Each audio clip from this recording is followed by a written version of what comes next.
السلام عليكم ورحمة الله وبركاته.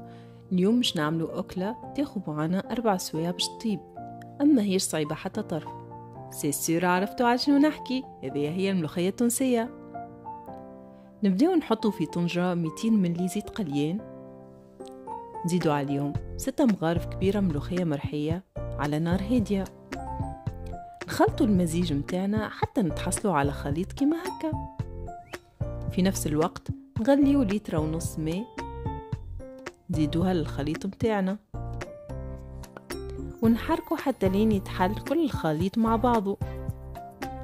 خليو المزيج يطيب ونفوحو 400 جرام لحم بقري.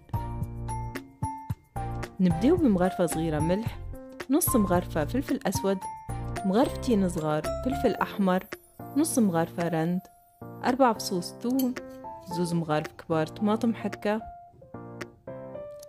50 ملي زيت زيتونة. نخلطوا اللحم مع المكونات السابقة وما نحطوش اللحم مع الملوخية كان بعد ساعة تقريبا، مش ملوخية تطيب شوية والمرورية اللي تتحس في الأول تتنحى واللحم يتفوح بالباهي وما يجيناش مفتفت في الآخر. نحركوا المزيج هذا ونضيفوا نص لتر ماء مغلي. كمية الماء ممكن تحسوها كبيرة شوية على خاطر طول مدة الطهي، أما في الآخر الماء متاعنا مش يتبخر ويقعد لنا كان شطرو. بعد ساعتين نزيدو 2 مغارف صغيرة تابل وكروية. هذه ملوخية جات خفيفة وبنينة وما فيهاش برشا زيوتة. نزيدو ورقتين رند، وبعد ساعة الملوخية متاعنا يقر زيتها.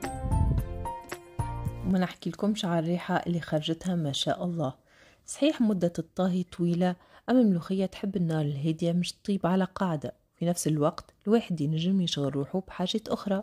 إن شاء الله تكون عجبتكم دبارة اليوم، واللي مش يجربها أول مرة ما تنساش تاكلها بالخبز. صحة وبالشفاء.